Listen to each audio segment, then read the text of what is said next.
Dragon ফলে কপাল খুলেছে আলিমুল রেজা সুমনের। এবারে যে ড্রাগন ফল দেখছেন আমাদের গাছে হয়েছে, আমরা এই বছরে 7 লক্ষ টাকার প্রফিট একটা আসার চিন্তা ভাবনা আছে।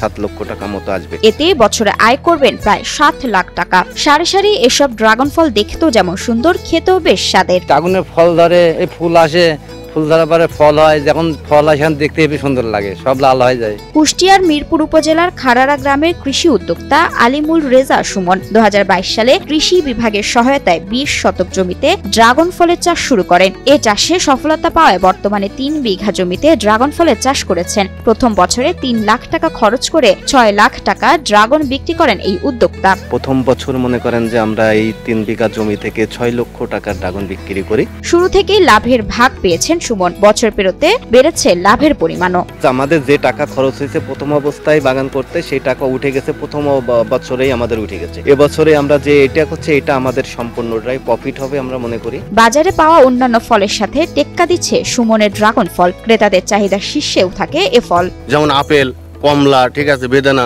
এটা তো মানে 300-র উপরে 400 টাকা কেজি। এই ফলটা সাশ্রয় আছে, যেমন 150 টাকা কেজি, আবার এর পুষ্টিগুণ বেশি। বাজারে বিদেশি ফলের দাম বেশি হওয়ায় ড্রাগন ফলের ভালো দামও মিলছে বলে জানান সুমন। এই ড্রাগন ফলটা কোনো মেহমানের বাড়িতে গিয়ে বেড়াতে গেলে দেখা যাচ্ছে অন্য ফলের সহিত এই ড্রাগন ফলটাও এখন মানুষ কিনে নিয়ে মেহমানের বাড়িতে যায়। নিজের সফল হবার পাশাপাশি এলাকার অনেকের কর্মসংস্থানের ব্যবস্থাও করেছেন উদ্যোক্তা সুমন।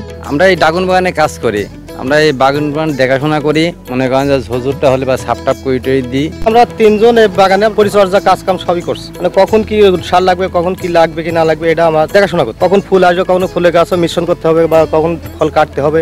হিরন আরও মিনারেল ওয়াটার মাত্র 50 পয়সায় প্রতি লিটার।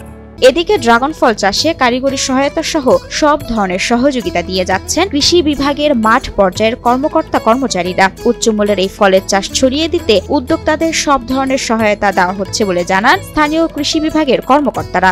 আমরা তাকে সার্বিকভাবে কৃষি সম্প্রসারণ অধিদপ্তরের পক্ষ থেকে যে সুবিধাগুলো দেওয়ার, সেগুলো আমরা দিয়ে যাচ্ছি। কৃষি বিভাগ নিয়মিতভাবে প্রশিক্ষণ দিচ্ছে, বিভিন্ন টেকনোলজিগুলা, নতুন যে আপডেট টেকনোলজিগুলো আসছে, সেখানে আমাদের কৃষি কর্মকর্তা এবং উপসহকারী কৃষি কর্মকর্তা তাদেরকে নিয়মিত মাঠে এসে দেখিয়ে দিচ্ছে পরাগায়ন কিভাবে করতে হবে।